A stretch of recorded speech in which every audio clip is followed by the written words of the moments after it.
સુરતની પવિત્ર ધરતી પર આજે સ્વાસ્થ્ય અને જનજાગૃતિને સમર્પિત એક ઐતિહાસિક ક્ષણ સર્જાઈ, જ્યાં એક જ છત નીચે 7,000થી વધુ વેલનેસ કોચિસ એકત્રિત થયા।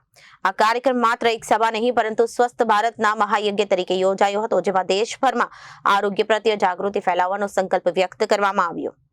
કાર્યક્રમ દરમિયાન વક્તાઓએ જણાવ્યું કે આજના સમયમાં વધતું સ્થળાંતરપૂર્ણ, અસંતુલિત જીવનશૈલી, પોષણની અછત અને જીવનશૈલીજન્ય રોગો જેવી સમસ્યાઓ સામે યોગ્ય માર્ગદર્શન, સંતુલિત આહાર અને સકારાત્મક જીવનશૈલી અપનાવવી અત્યંત જરૂરી બની ગઈ છે।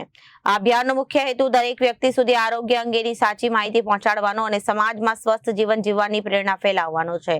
આ પ્રસંગે વેલનેસ કોમ્યુનિટી સાથે હોલમાં 1 લાખથી વધુ લોકો જોડાયા, જેઓ સ્વસ્થ જીવનશૈલી અપનાવી પોતાના પરિવાર અને સમાજમાં પણ આરોગ્ય અંગે જાગૃતિ લાવી રહ્યા છે। આ અભિયાન માત્ર વજન નિયંત્રણ પૂરતું મર્યાદિત નથી, પરંતુ લાંબા ગાળે તંદુરસ્ત અને સશક્ત સમાજના નિર્માણ માટે કાર્યરત છે।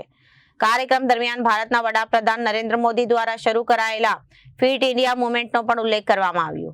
તેમના ફિટનેસ કોઈ વિકલ્પ નથી, પરંતુ જીવનશૈલી બનવી જોઈએ સંદેશને આગળ વધારવા માટે હજારો વેલનેસ કોચિસ દેશના વિવિધ વિસ્તારોમાં આરોગ્ય, પોષણ અને સક્રિય જીવનશૈલીનો સંદેશ પહોંચાડી રહ્યા હોવાનું જણાવાયું છે। આયોજકોએ જણાવ્યું કે તેમનો વિશ્વાસ છે કે જ્યારે વ્યક્તિ સ્વસ્થ બને છે, ત્યારે પરિવાર સશક્ત બને છે, અને પરિવાર સશક્ત બને ત્યારે સમાજ સમૃદ્ધ બને, અને સમાજ સમૃદ્ધ બને ત્યારે રાષ્ટ્ર વિકાસના નવા શિખર સર કરે। કાર્યક્રમના અંતે તમામ ઉપસ્થિતિઓએ દરેક ઘર બને સ્વસ્થ, દરેક પરિવાર બને ખુશહાલના સંકલ્પ સાથે હેલ્ધી હેપી હોમના સ્વપ્નને ભારતના દરેક ખૂણે સાકાર કરવાનો નિર્ધાર વ્યક્ત કર્યો। અને આ મહાસંમેલન સ્વસ્થ સમાજના નિર્માણ માટે મહત્વપૂર્ણ અને પ્રેરણાદાયી પહેલ તરીકે જોવામાં આવી રહ્યું છે। ઘનશ્યામ લખાણી। આજે હું અને મારો આખો પરિવાર નરેન્દ્ર મોદી સાહેબ જે અત્યારે ફિટ ભારત મિશન ઉપર કામ કરી રહ્યા છે, એને અનુલક્ષીને સુરત ખાતે ઇન્ડોર સ્ટેડિયમની અંદર 6,000થી વધારે લોકોનો 3 દિવસથી અત્યારે કાર્યક્રમ ચાલી રહ્યો છે।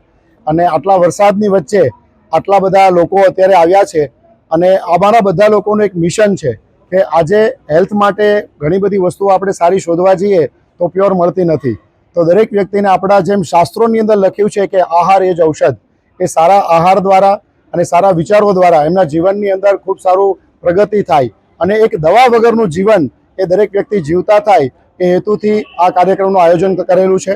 અમારી સાથે એવા ઘણા બધા યોદ્ધાઓ જોડાયા છે, જે આ મિશનની અંદર એક ઘર સુધી પહોંચીને દરેક વ્યક્તિના જીવનની અંદર બદલાવ કરી રહ્યા છે, જેવા કે વ્યસન મુક્તિ, પારિવારિક એકતા અને સામાજિક કાંઈ કાર્યો કરીને સમાજને ખૂબ સારી રીતે એક મદદગાર થવું એ અમારું મુખ્ય લક્ષ્ય છે।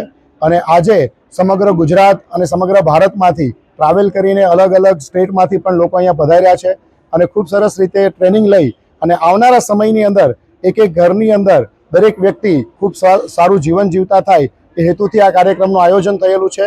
અને અત્યારે મારી સાથે આખી ટીમ છે, અમે લોકો પરિવાર સાથે આ કાર્યક્રમની અંદર સૌ પધાર્યા છીએ, અને આવનારા સમયની અંદર દવા મુક્ત જીવન જીવવા માટે અમે લોકો એક મક્કમ છીએ, અને ઘર ઘર સુધી આ ચિંગારીને અમે લોકો આગળ લઈ જવા માંગીએ છીએ। બ્યુરો રિપોર્ટ, જન આદેશ ન્યૂઝ।